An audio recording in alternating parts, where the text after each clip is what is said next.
Bonjour mesdames et messieurs, vous êtes branchés sur Losanganya TV. Bienvenue dans votre émission Kinshasa s'exprime. Sur ce plateau, je reçois monsieur David Gabriel Chiboboa. Il est économiste de formation à l'université Marine Ngouabi de Brazzaville. Le débat du jour portera sur la crise sanitaire et socio-économique en République démocratique du Congo. Donc avec lui, on parlera sur la paralysie de l'économie provoquée par le confinement en République démocratique du Congo. Est-il déjà temps que la République démocratique du Congo puisse réfléchir après Covid-19 Les réponses, c'est avec notre invité. Bonjour, M. Gabriel. Bonjour, monsieur le journaliste.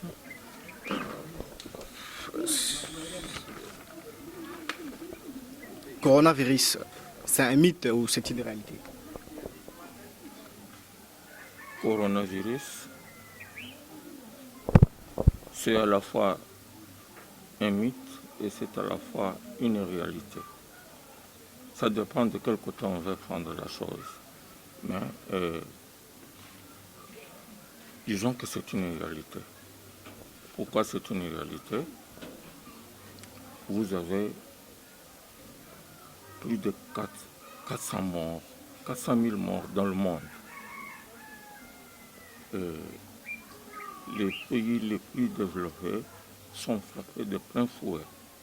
États-Unis, France, Italie, Espagne, Royaume-Uni et j'en passe. Et les économies sont mises en mal. Donc il y a eu une grande récession qui s'est déclarée. Donc baisse de production. Et à cela s'ajoute un taux de chômage élevé partout, aux États-Unis, en France et ailleurs. Et toutes les activités sont mises à mal, on est au point mort. Le football que vous aimez bien, l'école, toutes les activités sont aux arrêts. Donc, dire que c'est un mythe ou réalité, non, de ce point de vue-là, c'est une réalité. Donc, une réalité avec laquelle il faut compter. On ne doit pas prendre ça à la légère. Et voilà, inversement, de beaucoup de thèses et des fake news circulent sur les réseaux sociaux notamment, qui tentent à minimiser la maladie. Donc, n'est-ce pas un danger? Un grand danger. Et il n'y a rien à minimiser. Je viens de vous dire que plus de 400 000 morts dans le monde. Ce sont des statistiques qui parlent d'elles-mêmes. Nous avons une très mauvaise habitude ici chez nous, à Kinshasa. Les Quinois prennent tout à la légère. Donc, il faudrait que vous soyez frappé dans votre propre famille, vous perdez votre mère, votre soeur, votre frère, le support de la famille, pour que vous acceptiez que le coronavirus est là. Regardez, tout est à l'arrêt. Les gens ne vont pas à l'école, les enfants ne vont pas à l'école. Ça ne vous dit rien? Le travail. Et les gens ne travaillent pas. N'est-ce pas? Le sport. Et le coronavirus a démontré à suffisance la vulnérabilité de tous les systèmes sanitaires dans le monde. Et représentez-vous, l'OMS a combien de spécialistes, combien d'experts, combien n'est-ce pas? Et l'OMS n'a pas maîtrisé Covid-19. ça doit nous interpeller. Et ils ont les moyens, ils ont les experts, ils ont tout, hein? Mais voilà les résultats à travers le monde. Hein? C'est effrayant. Voilà ce que je veux dire à ce niveau. Eh bien, est-il déjà temps que la République démocratique du Congo puisse encore réfléchir l'après-Covid? 2 fois, même 3 fois. Hein? Et regardez, je disais, les économies fortes. Je prends l'exemple des États-Unis. Très récemment, j'avais suivi que 2500 milliards de dollars étaient disponibilisés pour soutenir les entreprises américaines. Et l'Union européenne a disponibilisé plus de pratiquement 750 milliards d'euros pour soutenir les économies des pays européens. N'est-ce pas? Est-ce que nous avons les moyens pour faire face à cette situation? Pourquoi est-ce que nous en sommes à ce niveau? Nous pouvons nous demander, nous pouvons nous poser la question. Et là, il y a un pasteur noir américain très célèbre qui a posé cette question aux Américains. D'où venons-nous? Où en sommes-nous? Et où allons-nous? Il est plus que temps que non seulement nous les Congolais, hein, nous puissions aussi nous poser cette question, mais aussi les Africains. Hein, d'où nous venons, où nous en sommes avec le coronavirus et où nous allons avec le coronavirus. Donc, il va falloir réfléchir sur la possibilité de nous doter de moyens, hein, conséquents pour faire face, hein, à ce genre de pandémie quand ça survient. Hein. Et non seulement ça, mais il faut repenser l'économie dans son entièreté. Donc, au fond, il faut prendre des mesures conséquentes pour que les choses puissent aller de l'avant. Parce que pour le moment, hein, nous sommes en train de subir, hein, nous ne savons pas à quelle sorte nous vouer, parce que nous n'avons pas de moyens. Nous pouvons avoir quelques experts parmi nous dans notre pays, mais ils n'ont pas suffisamment, ils n'ont pas été dotés de moyens pour faire face, hein, à tout ce qui nous arrive. Voilà. Donc, après Covid-19, après la pandémie, il faut que l'Afrique, il faut que le Congolais, le Congo, se penche sur la question. Hein? Nous devons nous poser la question où se trouve l'intérêt du Congolais. Le Congolais se confond, se perd, hein, dans des considérations partisanes, dans des considérations tribales. On est fanatique de tel ou tel. On ne voit pas l'intérêt majeur du pays. C'est ce qui nous tue. Le tribalisme, le fanatisme, la corruption. Hein. Il y a beaucoup de mots qui rongent notre société. Hein. Il faudrait qu'on prenne le temps de réfléchir profondément sur tous ces mots, hein, pour en dégager les moyens d'y faire face. Voilà, merci beaucoup. Outre les confinements, est-ce qu'il n'y a pas un autre moyen pour limiter la propagation du Covid? D'autant plus que quand on dit aux gens de rester confinés à la maison, il y en a ceux qui vaquent à leurs occupations. Ça aussi, c'est parmi les dangers qui peuvent nuire à la société. Pour la RDC et nos pays qui sont très vulnérables, le confinement n'est pas la bonne solution.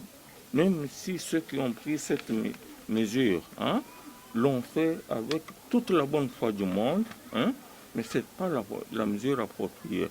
Imaginez-vous, hein, ailleurs, quand on a confiné les gens, la faim s'est déclarée, les gens ont réclamé à manger, hein, il y a de ces gouvernements, de ces pays qui se sont organisés pour apporter une certaine ration alimentaire aux plus démunis. Est-ce que c'est le cas chez nous? Est-ce que ça peut se faire ici chez nous?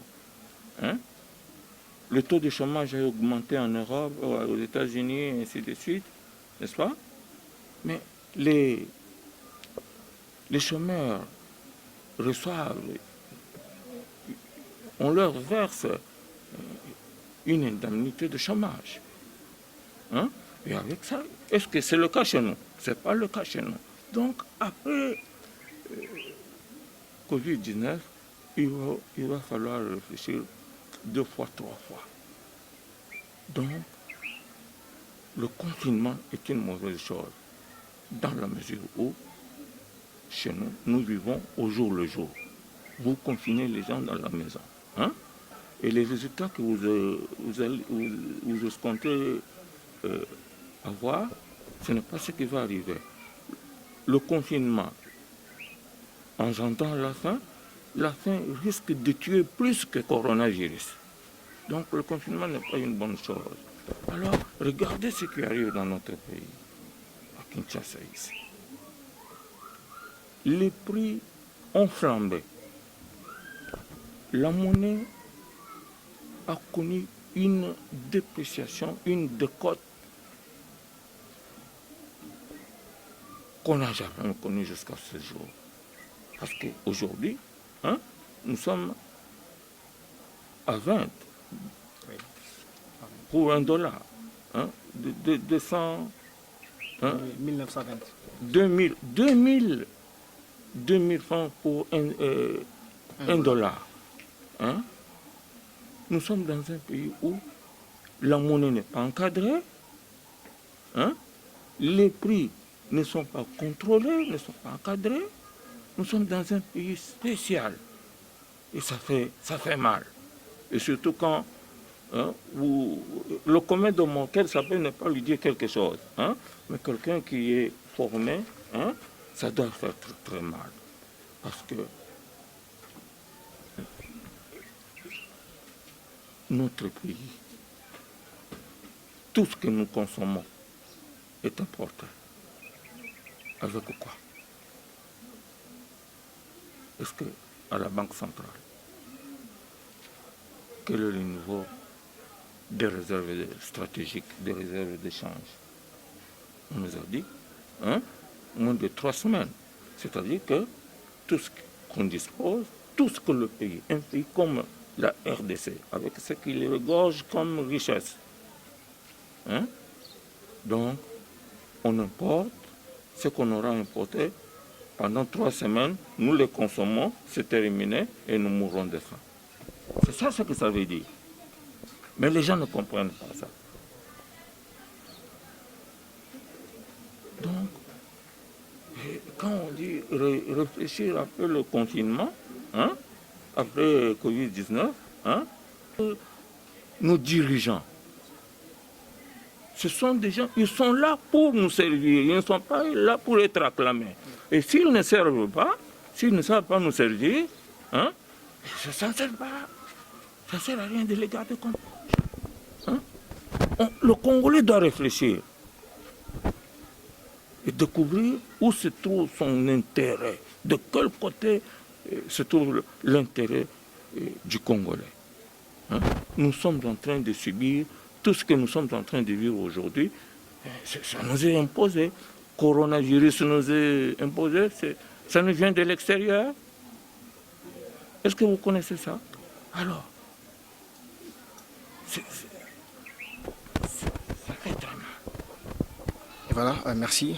Pour chuter avec notre débat, j'aimerais vous poser une toute dernière question. Je vous en prie. Quelle sera l'économie de la République démocratique du Congo après le coronavirus? Quelle sera l'économie de la République démocratique du Congo après le coronavirus? Après le coronavirus, ça va continuer comme par le passé. Nous avons une économie extravertie. Nous produisons pour l'extérieur.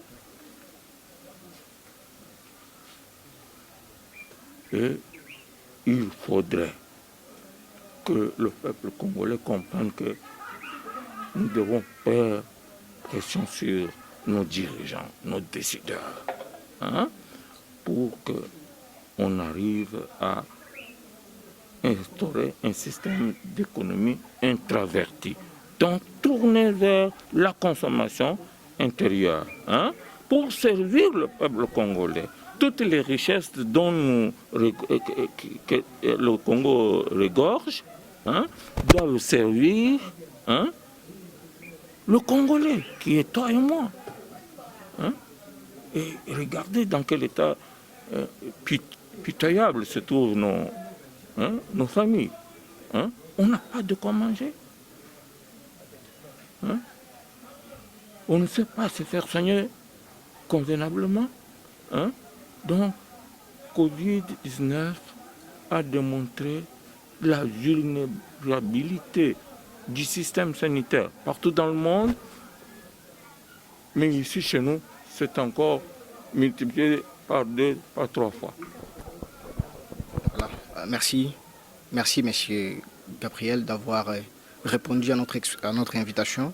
Je rappelle encore que vous êtes économiste de formation à l'université Marianne Ngouabi de Brazzaville.